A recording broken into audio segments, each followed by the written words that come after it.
अस्सलाम वालेकुम नाज़रीन, मैं हूं उमर शेर और आप देख रहे हैं उर्दू दुनिया। नाज़रीन, इस वक्त बांग्लादेश की सूरत हाल में जो बड़ी डेवलपमेंट सामने आई है वो हम आपको आज इस वीडियो में बताने वाले हैं। नाज़रीन, इस वक्त बांग्लादेश की सूरत हाल बहुत ही दिलचस्प मरहले में दाखिल हो चुकी है। बांग्लादेश में इस वक्त बुरी हुकूमत बनने जा रही है। कल का दिन बांग्लादेश की तारीख का सबसे बड़ा दिन था जिसमें अवामी लीग की वजीर आज़म, जो कि तवील अरसे तक हुकूमत कर चुकी है बांग्लादेश पर, अवाम ने उनको भागने पर मजबूर कर दिया। अवाम ने उनके जुल्म व जबर को मुस्तरद कर दिया और उनके सामने सीसा पिलाई दीवार की तरह खड़े हो गए। जिसके बाद हसीना वाजिद, जो कि एक रोज पहले तक उन तलबा को दहशतगर्द कह रही थी, उन्होंने इस्तीफा दे दिया और बांग्लादेश से भारत भागने पर मजबूर हो गई। वो बिल्कुल उसी तरह भारत भागी जिस तरह उनके वालिद शेख मुजीबुर रहमान भागा करते थे। शेख हसीना वाजिद के इस्तीफे के बाद आर्मी चीफ ने एक अहम प्रेस कॉन्फ्रेंस करते हुए मुल्क में बुरी हुकूमत बनाने का ऐलान किया था, जो कि कहा जा रहा था कि ये एक मार्शल लॉ की सूरत है। लेकिन अवाम ने उसको भी मुस्तरद कर दिया और कहा कि वो नोबेल इनाम याफ्ता डॉक्टर यूनुस की क़यादत में बुरी हुकूमत बनाए।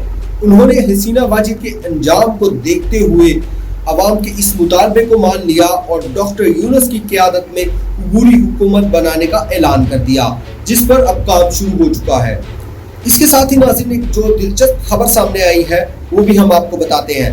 हसीना वाजिद को अमेरिका और बरतानिया ने लेने से साफ साफ इनकार कर दिया है और वो इस वक्त भारत में मुकीम है। वो भारतीय सरकार जिसने आज तक मशरकी पाकिस्तान यानी बांग्लादेश में मुदाखलत की है, वो भी अब हसीना वाजिद को मानने से इनकार कर रही है। उन्होंने भी हसीना वाजिद को वक्ती तौर पर अपने पास रखा है और जबकि भारत का भी ये मुतालबा है कि हसीना वाजिद जितनी जल्दी हो सके अपना एक मुस्तकिल मुकाम ढूंढ लें, क्योंकि हसीना वाजिद के भारत में रहने से भारत और बांग्लादेश की जो सरहद है वहाँ हालात कशीदा हो सकते हैं। इसलिए भारत ने अपनी सलामती को देखते हुए हसीना वाजिद को जल्द अज जल्द रफो चक्कर करने का ऐलान किया है। जिसके बाद हसीना वाजिद ने फैसला किया है कि जब तक बरतानिया उन्हें असालम नहीं देता वो भारत में ही रहेंगी। इसके लिए उन्होंने मोदी सरकार से खुसूसी दरखास्त भी की, जिसको मोदी सरकार ने वक्ती तौर पर मान लिया है। इसके साथ ही नाज़रीन, एक और दिलचस्प खबर वो हम आपको देंगे, वो ये कि इस सारी सूरत हाल में साबिक वजीर आज़म पाकिस्तान इमरान खान ने ज़बरदस्त और शानदार एंट्री मारी है।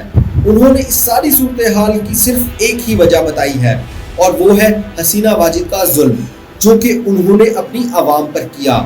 इमरान खान का कहना था कि हसीना वाजिद ने जितना जुल्म बांग्लादेशी आवाम पर इन 14 सालों में किया वो आज तक बांग्लादेश के किसी हुक्मरान ने नहीं किया और इसके साथ ही अवाम दर बदर की ठोकरें खाने पर मजबूर हो गए। इस सारी सूरत हाल को अवाम ने अब मुस्तरद कर दिया और वो इस जुल्म व जबर के खिलाफ डट कर खड़े हो गए। इमरान खान ने इस सारी सूरत हाल को पाकिस्तान से भी जोड़ दिया। उनका कहना था कि पाकिस्तानी हुक्मरानों को इससे सबक लेना चाहिए।